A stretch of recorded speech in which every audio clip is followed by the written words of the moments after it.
Olha só o que João Batista fazia. Ele levava as pessoas ao deserto, batizava essas pessoas em um batismo de arrependimento para o perdão de seus pecados. Você sabe o que significa pecado? Olha só, o dicionário, ele diz que a palavra pecado é um substantivo masculino que significa desrespeito a algum preceito religioso. Mas a Bíblia também tem uma definição. Abre pra gente 1 João capítulo 3, versículo 4, rapidinho. Olha só. Todo aquele que pratica pecado transgride a lei. De fato, o pecado é a transgressão da lei. Vamos continuar até o 10? Olha só o que diz. Vocês sabem que ele se manifestou para tirar os nossos pecados, e nele não há pecado. Todo aquele que nele permanece, não está no pecado.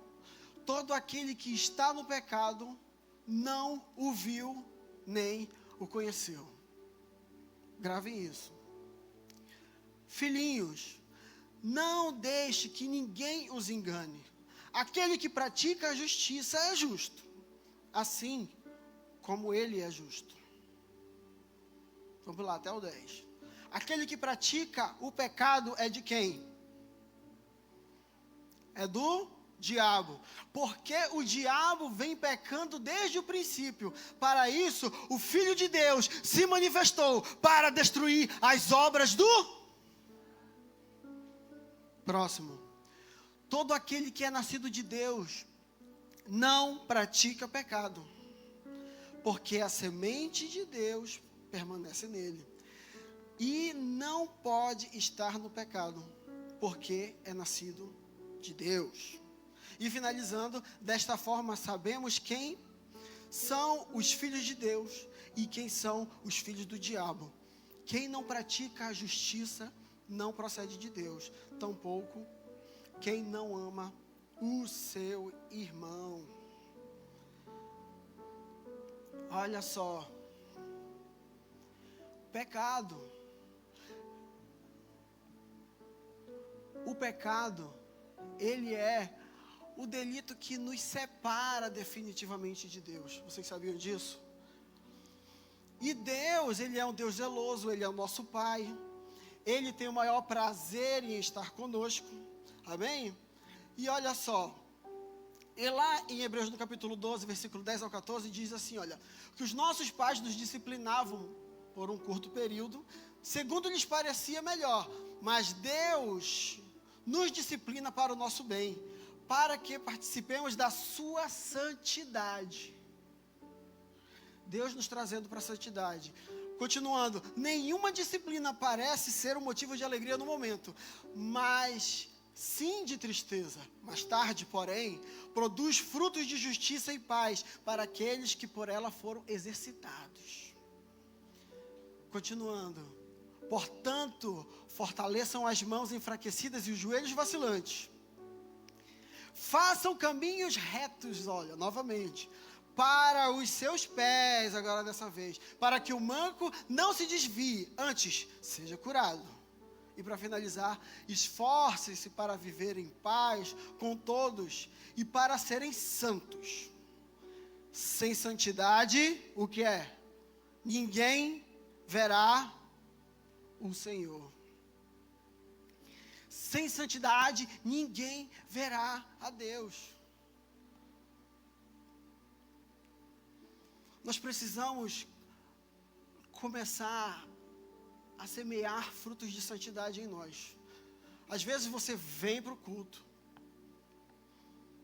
recebe aquela palavra, é ministrado, vem aqui e chora, e quando termina o culto, você vai para o pecado novamente.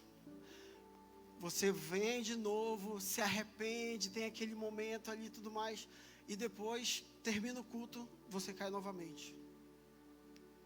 São pessoas que não entenderam o plano verdadeiro de salvação. Todo mundo quer ser abençoado. Todo mundo quer ser usado por Deus. Só que sem santidade, Deus não permanece em nós. Nós precisamos colocar isso, inserir isso nas nossas vidas. Porque sem santidade nós não conseguimos executar as obras de Deus. Amém, igreja? Olha só. Esses dias eu estava fazendo uma ministração para a célula. E aí eu me vi pesquisando sobre algo que eu sempre falava que eu tinha dificuldade em fazer. Que era o evangelismo. Olha, muito interessante que a pastora Ingrid estava falando aqui. E eu olhava antes o evangelismo como uma regra, né, de chegar, segurar ali a pessoa, não, e abordar ali, né, segurar a pessoa e começar a falar de Jesus, enviar Jesus goela abaixo na pessoa e depois se livrar. Eu tinha isso assim na minha cabeça e eu, por conta de olhar dessa forma, eu não conseguia me identificar com a questão do evangelismo. Eu sempre fiz, participava. Quando a rede juvenil, quem é da época que a rede alugava ônibus e ia lá para Ponta Negra? Olha aí, ó, 3 pessoas, tá vendo? Nós estamos ficando velhos. Tem uma geração aqui que ainda não fez, mas vai lá fazendo o carnaval, amém? Olha só, e aí eu ia lá, tocava lá junto com o pessoal, enquanto os outros que eram mais cara de pau iam lá e abordavam todo mundo. Eu lembro que antes de eu me converter, eu senti também esse impacto de pessoas tentarem me evangelizar. E o evangelismo, nos dias de hoje, se ele não for um evangelismo bem elaborado, um evangelismo inteligente, ele muitas das vezes não funciona. Vocês que já tiveram a oportunidade de evangelizar alguém, chegar e falar da palavra de Deus para alguém, e a pessoa não receber, não aceitar, falar, não, sim, concorda e tudo mais, e sair fora. Alguém já teve essa experiência? Parece até frustrante. Aí o cara fica assim, não, acho que esse negócio não é para mim. E eu olhando, pesquisando, querendo me aprofundar sobre essa questão do evangelismo, porque esse ano eu coloquei na minha cabeça que nós vamos multiplicar. Nós vamos multiplicar esse ano. Todas essas cadeiras vazias, elas vão ter discípulos de vocês sentados aí. E eles não vão ficar caladinhos que nem vocês não. Eles vão se manifestar. E o avivamento de Deus vai se manifestar nessa igreja. Principalmente na rede juvenil. Porque, olha, os outros cultos parecem às vezes mais avivados que nós. Então, fica a dica para você se mover. Amém? E olha só, continuando, eu percebi uma coisa. Que existe um evangelismo tradicional e um evangelismo inteligente. Olha só esses 2 exemplos aqui, ó. Um está lá em Atos 2, a partir do versículo 36 até o 41. Que fala o seguinte, Atos 2, 36 até o 41. Ele fala, começa assim, ó. Portanto, todo Israel, fique certo disso.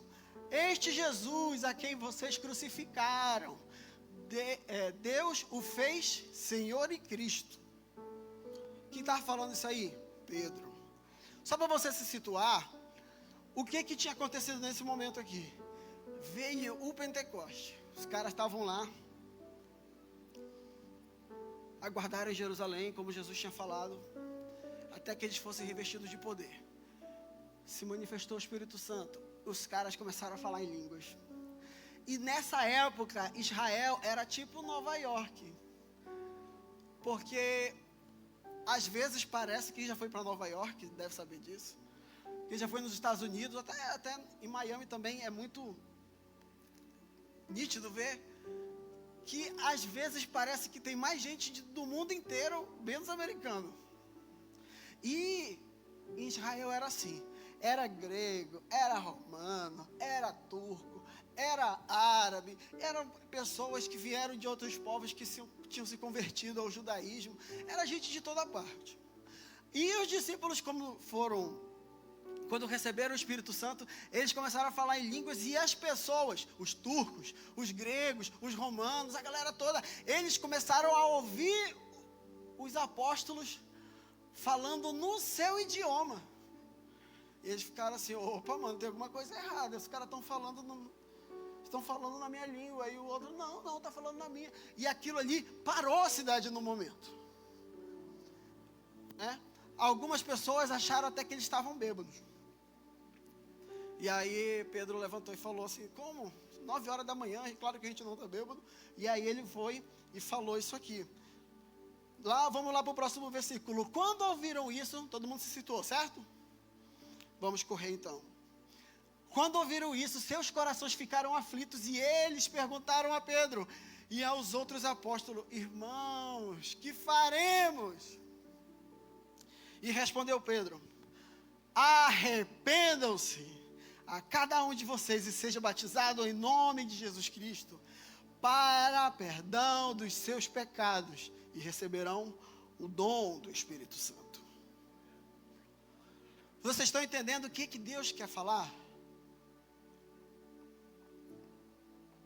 Nós estamos falando em versículos bíblicos o que é que Deus tem para nos falar hoje.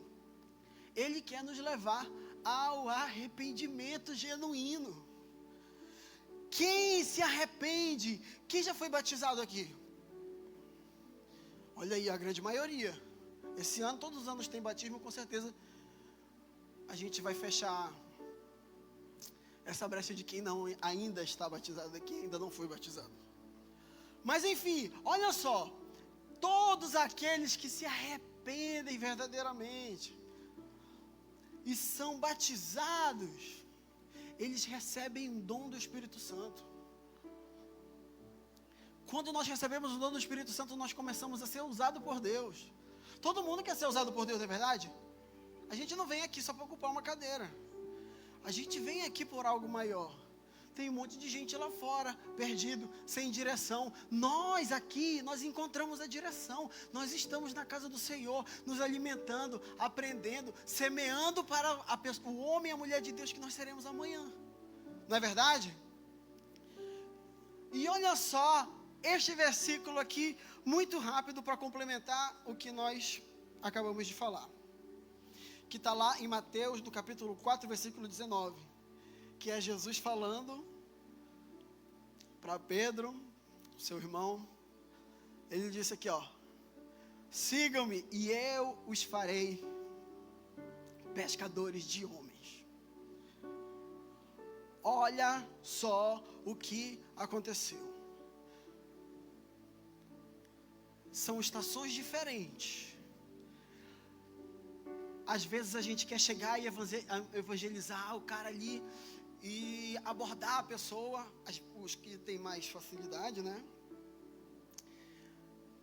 E aí a gente vai com aquela emoção para falar de Jesus, o cara, tá. Aí o cara ainda fala assim, não, já sou crente. E já vai saindo. Parece até que o cara vai cadastrar ele até na rino dele. Não. Ele vai tentando se esquivar do cara. E o cara fica até frustrado. Mas olha só como funciona o evangelismo inteligente. Os apóstolos, eles observaram a estação em que eles estavam, em que a cidade estava. Por causa do mover, a cidade parou. Os apóstolos tiveram a atenção das pessoas e aí eles falaram: arrependam-se, sejam batizados e vocês receberão o dom do Espírito Santo. Vamos voltar de novo lá em Atos 2 para continuar, para a gente ler até o 41. Olha só, receberão o dom do Espírito Santo. Onde é que eu estava? É o 36? Então continua aí. Não, o 36 é o início.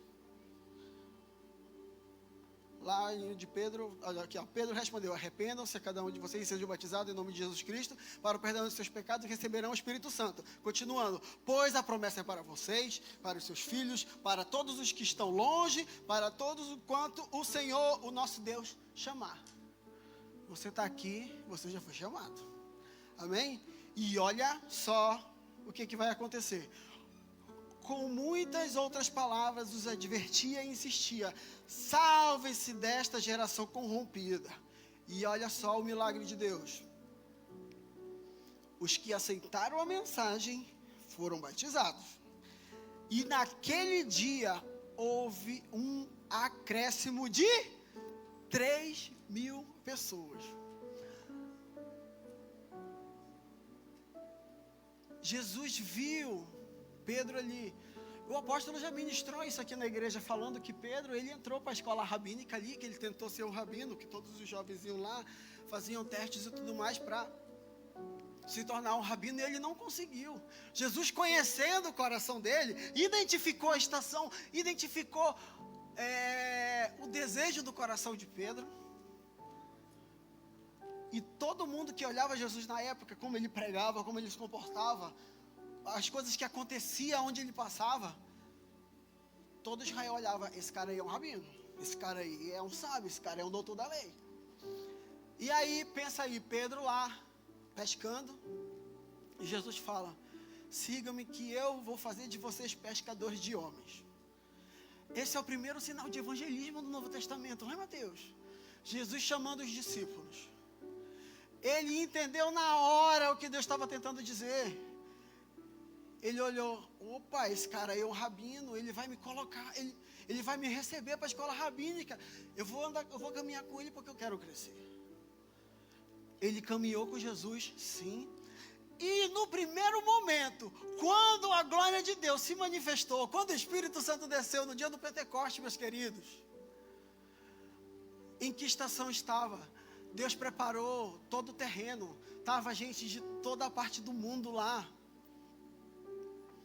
E Pedro teve a oportunidade de ser usado por Deus no evangelismo. Olha só, enquanto Jesus naquele dia levou Pedro e Tiago, se eu não me engano, né? Ou André, não sei agora, não estou lembrado. É o Pedro, seu irmão. Agora me fugiu a palavra aqui. Enquanto Jesus chamou esses dois, na primeira vez que Pedro falou, 3.000 pessoas se converteram, gente. 3.000 pessoas. É esse nível que Deus quer nos usar. Existe o evangelismo inteligente. Eles estavam ali capacitados para falar. Vai chegar a oportunidade de vocês de fazerem o evangelismo, e antes de vocês caírem no campo, vocês precisam se auto-evangelizar. E como é que a gente vai fazer isso? Nós sermos alguém que desperte o interesse de outra pessoa. E como assim? Através da nossa mudança, do nosso caráter, das nossas atitudes. E se nós somos pecadores, quem é que nós vamos inspirar? Se nós continuamos pecando, quem é que nós vamos inspirar? Nós precisamos primeiro nos evangelizar, nós precisamos primeiro nos tratar, cuidar de nós. Nós vivemos numa geração em que os jovens vivem mais doentes do que sadios. Gente, olha como eram as marchas para Jesus antigamente. A galera vinha desde o início, pulando, celebrando, e depois ficavam no evento lá até o final. Agora, 50% fica até o início lá, e depois pega o Uber e segue lá para o evento. Outros ficam de carro na metade do caminho e vão para lá. Eles não pagam preço. Eles vão só para festejar, não é para celebrar Jesus. Tem as pessoas que vão, sim, claro, a gente não pode generalizar. Mas o evangelho ficou fraco, porque são pessoas sem identidade. As pessoas que estão em pecado, elas continuam em pecado, elas não procuram mudança, elas não se expõem. Como é que muda? Como é que a gente vai fazer? Que geração é essa? Ela não tem condição de preparar o caminho para o Messias, ou tem? Tem ou não? Não tem. Não tem, porque nós continuamos no mesmo pecado. Nós continuamos fazendo as mesmas coisas. Se nós tivermos uma atitude definitiva de mudança, essa igreja cresce. A história de vocês muda. Alguém sabe me dizer quantos dias Saulo, que é o apóstolo Paulo, ficou cego? Alguém sabe me dizer? 3 dias. 3 dias foi o suficiente para transformar um terrorista no maior dos apóstolos. 3 dias. Isso é uma decisão definitiva. E quantas semanas nós estamos aqui e não muda? O que precisa acontecer? A gente precisa vir pela dor. A gente quer continuar religioso até o dia de Jesus voltar. A primeira coisa que ele vai fazer é perguntar sobre as obras das nossas mãos. E nós não vamos ter nada para acrescentar. Olha o tamanho dessa igreja. Nós estamos em pleno crescimento. E tem gente pulando da ponte o tempo todo. O culpado dessas pessoas continuarem se matando, se destruindo, é a igreja. Porque se a igreja tomasse a atitude de ser quem ela verdadeiramente deve ser, isso não acontecia aqui. Sabiam disso? Isso não aconteceria.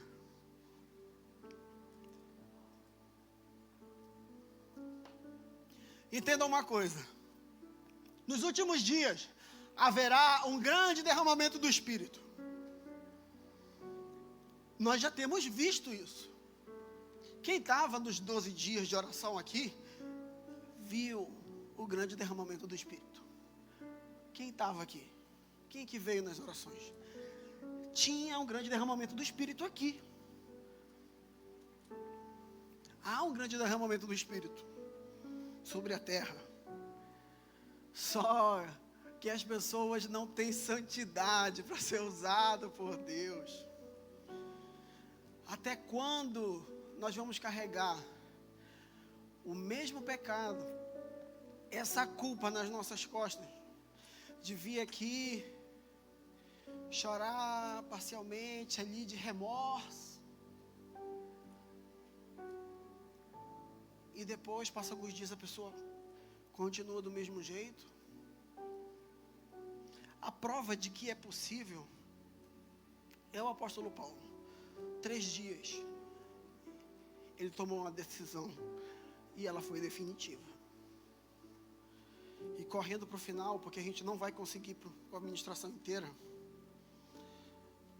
eu quero fazer um convite para você, ter uma decisão definitiva, decisão de aceitar a Cristo verdadeiramente, de receber Ele verdadeiramente.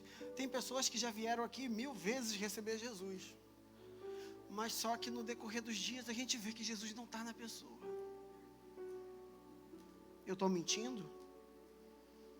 Gente, tem alguém aí comigo? Eu estou mentindo? Não estou. Eu não vou bancar aqui o santarrão, porque eu também já passei por essas coisas. Eu tentava caminhar e depois caía. Tentava caminhar e depois caía. Só que a decisão definitiva, ela surte um efeito eterno em nós. Hoje, quando eu imagino me desviar, cair em pecado, eu sinto mais medo do que a saudade do prazer que eu tinha quando eu estava no pecado. O temor me transformou. O temor transformou a pastora Aline. O temor transformou a pastora Ingrid, Felipe. O temor a Deus transformou o apóstolo Arão. Está lá nos Estados Unidos agora. Tranquilo. E a gente viu aqui no aniversário de 50 anos dele a história, a construção que Deus faz na vida de quem toma uma decisão definitiva. Ou a gente vive do mesmo jeito no pecado, ou a gente resolve mudar a atitude de uma vez por todas. A oportunidade está sendo apresentada. Você tem a decisão de ficar endurecido, com medo do que as pessoas vão julgar você, do que as pessoas vão falar, preocupado com o julgamento das pessoas, mas só que ao mesmo tempo está se despreocupando com o julgamento de Deus. Eu tenho certeza que o julgamento de Deus é mais importante, porque nesse julgamento nós temos uma herança. No julgamento dos homens, são palavras ao vento. Pessoas podem falar, tentar nos denegrir, tentar nos derrubar. Amanhã Deus vai nos honrando e nós vamos nos levantando. Eu já fui denegrido, já fui humilhado, já fui difamado. Já aconteceu várias coisas na minha vida, no meu decorrer da minha caminhada cristã. E Deus me honrou por causa da decisão, mas só depois da decisão. E está sendo apresentado hoje aqui para vocês. Se alguém que sabe que existe um pecado em você, que eu sei que é todos, porque todos nós somos pecadores. Se alguém aqui que tem algum pecado e quer experimentar esse verdadeiro batismo, que no Pentecoste foi de fogo, que quer verdadeiramente se arrepender dos seus pecados, que quer receber o dom do Espírito Santo, que quer viver em santidade, fazer o evangelismo correto e ver Deus usando a pessoa, ver Deus te usar. Se você quer tomar essa decisão hoje, eu quero que você se revolte com a situação que você viveu todos esses anos. De todas as coisas que você tentou fazer, e Satanás te envergonhou, Satanás te humilhou, ele te expôs. Hoje é a hora do troco. Hoje é a hora de nós revidarmos, mostrar o outro lado da moeda. Passarmos para o lado de Jesus. E mostrar que nele, verdadeiramente, nós somos mais que vencedores. Se tem alguém que tem essa coragem de se expor diante de Deus, para verdadeiramente crescer, eu quero te convidar para você sair do seu lugar, para você vir nesse altar, para você pedir perdão dos seus pecados verdadeiramente, para você se arrepender e largar. Através do arrependimento, nós encontramos a santidade. E quando nós encontramos a santidade, nós somos usados por Deus, nós somos aprovados por Ele. Se você é essa pessoa, eu quero que você se levante, que você venha aqui, nós vamos orar por você. E você vai dar um passo definitivo.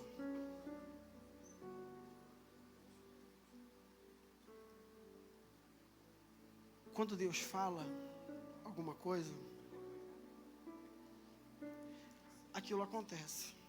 Podem olhar ali, quando Jesus falou para Pedro lá, eu vou fazer vocês pescadores de homens. Quando Deus fala, acontece. Deus ele praticamente está preso na sua própria palavra. Tem coisas que às vezes Deus não fala para tentar nos segurar, para não deixar a gente se descontrolar. E viu ali, Jesus falou e aconteceu. Hoje Jesus está falando no seu coração, vem. Vem, larga a religiosidade, larga o medo do julgamento, larga tudo e corre para Jesus. Corre para Jesus, porque nós estamos vivendo os últimos dias. E eu tenho certeza que ninguém aqui quer estar fora do plano da salvação dele. A salvação, ela é o dom gratuito de Deus, mas ela não é fácil. É gratuito, mas ao mesmo tempo tem um preço a ser pago. É o esforço, é a santidade. Se você quer, vem. Nós vamos adorar o Senhor. Você vai se colocar de pé e nós vamos orar nesse momento.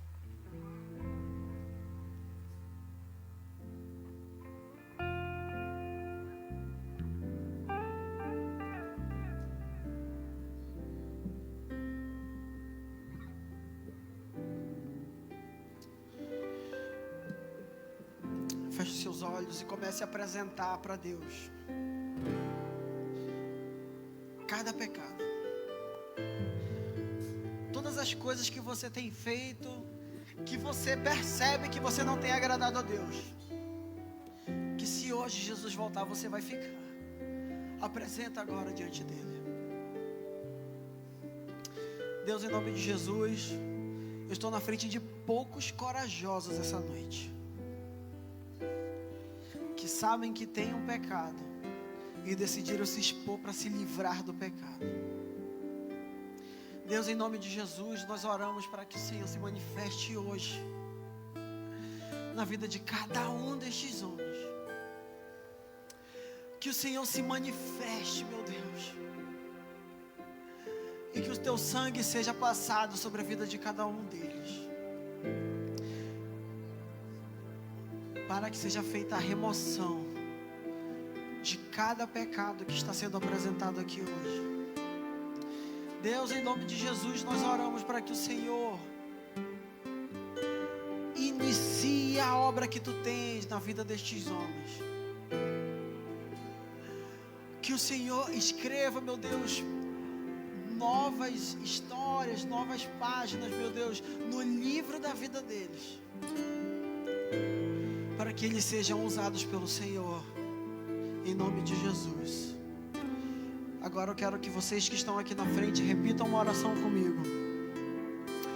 Falem assim: Senhor Jesus, nessa noite eu te recebo, eu te aceito diante dos homens, diante da igreja.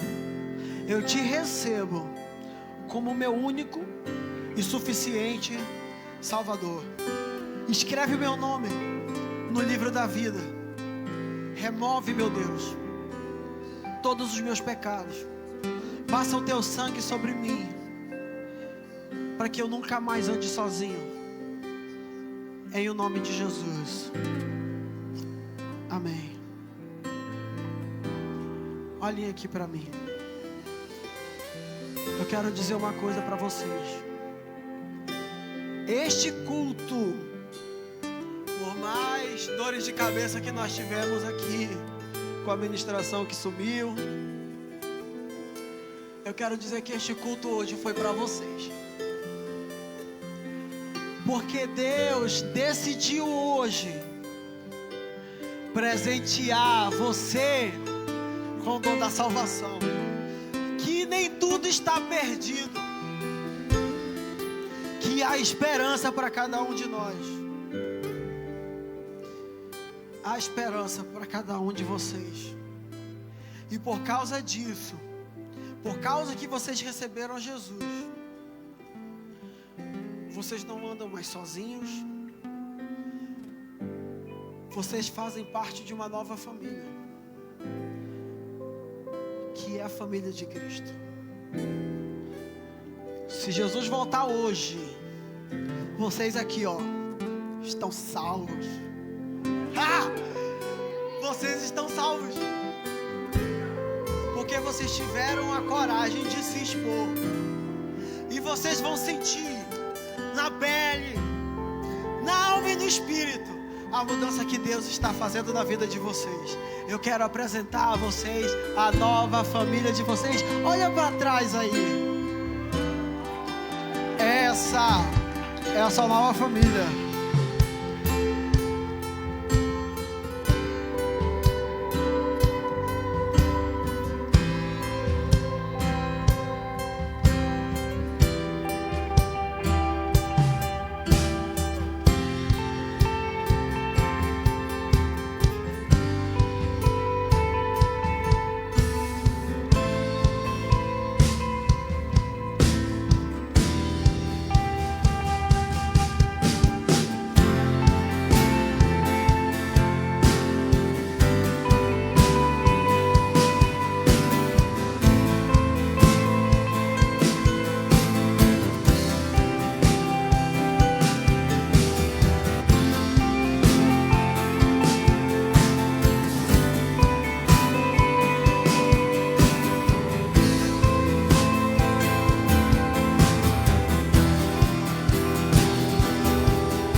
Levante as suas mãos